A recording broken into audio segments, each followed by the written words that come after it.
இந்த பொண்ணு இவளுடைய பேக்கில் ஒரு நேம் டேட்டோ போகிறதுக்காக ஒரு பெரிய டேட்டோ ஷாப் வந்திருப்பா. அந்த டைமில் இவளுடைய ஹஸ்பண்ட் இவளை சர்ப்ரைஸ் பண்ணுறதுக்காக யாருக்கு தெரியாமல் அங்கே வந்திருப்பாரு. இவரும் அந்த டேட்டோ மிஷின் வாங்கி உங்களுக்கு எந்த நேம் டேட்டோ போடணும்னு சொல்லி கேட்கும் போது அந்த பொண்ணு சொன்ன நேம் தான் ஆச்சரியம். அது இவளுடைய ஹஸ்பண்ட் நேமே இருக்காது, வேற ஒருத்தவங்க நேமு. அதுக்கப்புறம் இந்த நேம் தான் நீங்கள் டேட்டோ போடணுமான்னு சொல்லி கேட்கும் போது ஏன் எதுக்கு கேட்குறீன்னு சொல்லிட்டு இந்த பொண்ணு திரும்ப பாப்பா. இல்லை நான் சும்மா தான் கேட்டேன்னு சொல்லிட்டு இவர் வாங்கிட்டு வந்த பொக்கையெல்லாம் டென்ஷன் ஆகி அந்த குப்பை தொட்டியில் போட்டுட்டு டேட்டோ போட ஆரம்பிச்சிருவாரு. நீங்க ரெண்டு பேரும் இவ்வளோ நாளாக லவ் பண்ணுறீங்கன்னு சொல்லி கேட்கும் போது நாங்கள் ஒரு 10 இயர்ஸா லவ் பண்ணிட்டு இருக்குன்னு சொல்லுவா. இதை கேட்டு அவர் டென்ஷன் ஆகி அந்த டேட்டோ மிஷின் வச்சு குத்திடுவாரு.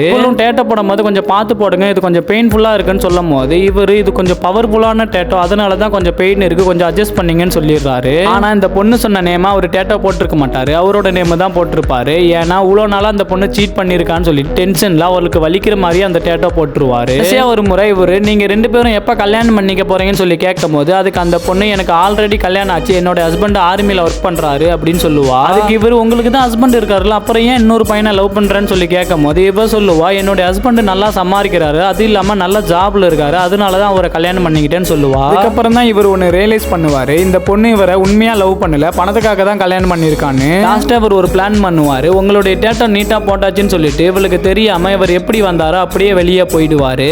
வெளியே வரும்போது அந்த டேட்டா ஷாப்ல இவளுக்காக ஒரு பொண்ணு வெளியே வெயிட் பண்ணிட்டு இருக்கா. இருந்தாலும் இவர் அதை கண்டுக்காம அங்கிருந்து கிளம்பிடுறாரு. இவர் கிளம்பணும்னா அந்த பொண்ணு அவளை பார்க்க உள்ள போயிடுறா. இந்த பொண்ணு இவ கூடயே ஒரு ஃப்ளவர் பொக்கைவே எடுத்துட்டு வந்து அதை அவகிட்ட கொடுத்துட்டு நான் உங்களை ரொம்ப நாளா பார்த்துட்டு இருக்கேன், உங்களை லவ் பண்றேன்னு சொல்லிட்டு அவகிட்ட இருந்த டைமண்ட் ரிங்கை எடுத்து அவளுக்கு ப்ரப்போஸ் பண்ணுவா. இவளும் இதை பார்த்துட்டு இது உண்மையாலுமே டைமண்ட் ரிங் தானா, இவ்வளோ காஸ்ட்லியானது எனக்காக வாங்கிட்டு வந்தீங்களான்னு சொல்லி கேட்கும் போது இவளும் நான் ரொம்ப நாளா காசை சேர்த்து வச்சு உங்களுக்காக இந்த டைமண்ட் ரிங்கை வாங்கிட்டு வந்திருக்குன்னு சொல்லி எக்ஸ்பிளைன் பண்ணுவா. இவங்க ரெண்டு பேரும் பேசிட்டே இருக்கும் போது திடீர்னு இவளுடைய ஹஸ்பண்ட் இவளுக்கு வீடியோ கால் பண்ணுவாரு. அந்த நேரம் இவளுக்கு என்ன பண்றதுன்னு தெரியாம ஒரு 5 மினிட்ஸ் மட்டும் வெயிட் பண்ணுங்கன்னு சொல்லிட்டு அந்த பொண்ணை வெளியே அனுப்பிச்சிருவா. இங்க இருந்த துணியெல்லாம் எடுத்து கீழே போட்டு பக்கத்துல ஒரு தலைக்காணி மாதிரி இருக்கும், அதையும் எடுத்து கீழே வச்சு வீட்டில் இருக்கிற மாதிரி ஆக்டிங் பண்ணி வீடியோ கால் அட்டன் பண்ணிடுவா. அவரும் என்னமா பண்றேன்னு சொல்லி கேட்கும் போது நான் தூங்கிட்டு இருக்கேன்னு சொல்லுவா. அதுக்கப்புறம் இவருடைய ஒய்ஃபு கிட்ட நீ என்ன உண்மையா லவ் பண்றியா இல்ல பணத்துக்காக லவ் பண்றியான்னு சொல்லி கேட்கும் போது இவ சொல்லுவா நீ தான் என்னுடைய உலகம், உன்னுடைய பணத்துக்காகலாம் நான் லவ் பண்றேன்னு சொல்லி பொய் சொல்லிட்டு இருப்பா. இவ சொல்றதெல்லாம் கொஞ்ச நேரம் ஃபீல் பண்ற மாதிரி கேட்டுட்டு இருப்பாரு. அதுக்கப்புறம் ஒரு சர்ப்ரைஸ்ன்னு சொல்லி இவளுக்கு ஒரு பொண்ணு ப்ரப்போஸ் பண்ணா அந்த பொண்ணு இவரோட பக்கத்துல இருப்பா.